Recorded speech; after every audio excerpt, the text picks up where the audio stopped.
Yo creo que hay que tomar el contexto en el cual el Papa lo dice. Es en una reunión con la sociedad civil en Paraguay, una sociedad, un país con un pasado político bastante conflictivo y delicado. Lo dice además lo más cercano a Argentina posible en sus últimos viajes.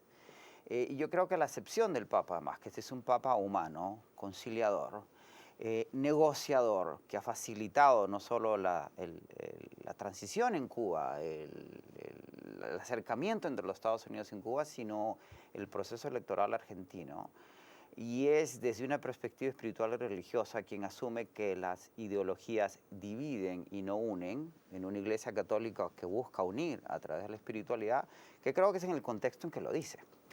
Sin embargo, más bien, por el contrario, en lo que son las matrices de estudios sociales a nivel internacional, en lo que es el decantamiento, por ejemplo, de Francis Fukuyama, de su teoría original, El fin de la historia, en donde se leía, al menos quienes lo leímos en ese momento, como que se anunció un fin de las ideologías, más bien Fukuyama en su nueva obra, que es probablemente su obra monumental, el origen del orden político y decadencia política, más bien plantea sobre la mesa el retorno del Estado, de la política y de la ideología. Y sin ideología no hay política.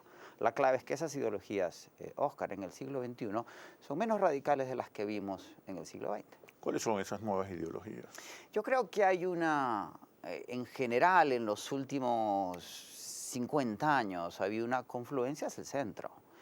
Y la lucha ideológica es ideológica, es decir, es la diferencia entre demócratas y republicanos en los Estados Unidos. Hay un consenso de que el Estado tiene que funcionar, que la sociedad tiene que funcionar, pero las perspectivas ideológicas son muy dispares. Esos espacios de centro que llamas tú son espacios de síntesis, son espacios de consenso. ¿Cómo entra la lucha de clases, la confrontación de clases? Hay que tomar en cuenta que en esta nueva lucha de clases del siglo XXI ya no tenemos las disparidades, a pesar de que sigan existiendo, que existían en el pasado. Lo que logramos en 20 años de expansión financiera capitalista a fines del siglo XX fue la expansión de las clases medias. La crisis europea y la crisis americana que aún subsisten son, para cualquier efecto práctico, crisis de clases medias. Y estas clases medias desideologizadas, pero en un proceso de conciencia política creciente. El referendo griego indica eso. Reclaman estabilidad, pero también reconocimiento. Pero en América Latina, fundamentalmente en nuestro continente, hay procesos de politización e ideologización crecientes y profundos, a medida que también hay crecimiento económico y se expanden las clases medias.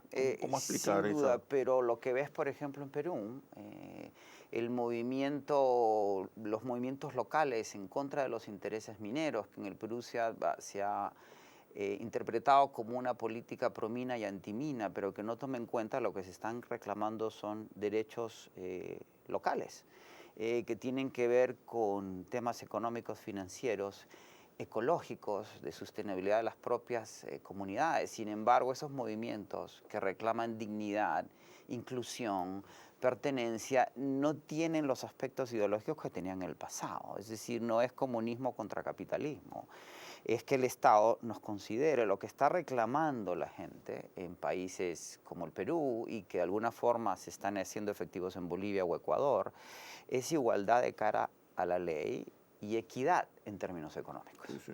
Hablando de las ideologías, la renovación de las ideologías, has dicho que hay que gobernar con la sensibilidad de la izquierda y el pragmatismo de la derecha. Explícame. Eh, el fenómeno, uno de los fenómenos más importantes de fines del siglo XX fue el desarrollo del transporte y la comunicación. Vivimos un momento de integración global y doméstica importante. Y lo que reclama la gente, también como dice Fukuyama, ¿qué es lo que nos da la democracia? La democracia nos da la dignidad del ser humano, que siente parte, que es parte de un proceso y de su propio destino, y el control que ejerce esa misma democracia para que la civilización y los individuos se comporten. Y lo que reclama la gente es la sensibilidad de la izquierda, que es la inclusión, la dignidad, la participación y el pragmatismo de la derecha en la medida, por aquello que decían los ingleses, los trenes tienen que llegar a la hora, la inflación es mala, la escasez no funciona. El pragmatismo implica que la máquina tiene que funcionar. La sensibilidad implica que esa máquina tiene que tomar en cuenta a los individuos, a los seres humanos, que es exactamente a lo que apunta en cierto sentido el Papa Francisco. Políticamente las causas son masivas, espiritualmente la salvación es individual. Pero no es resultado utópico, tomando en cuenta las confrontaciones por la riqueza. A medida que ha habido un mayor crecimiento, se ha profundizado la desigualdad. Porque el crecimiento en el que nos enfocamos en el siglo XX apuntaba más a la idea de progreso que a la idea de desarrollo. Y el desarrollo no solo es económico, sino que es fundamentalmente humano. Estamos entonces, como tú has dicho, en una crisis del capitalismo. Sin duda, del capitalismo del siglo XX. Del capitalismo del siglo XX. Explícame un poco en qué consiste esa crisis, Que pero cuando regresemos a los comerciales. Ya venimos.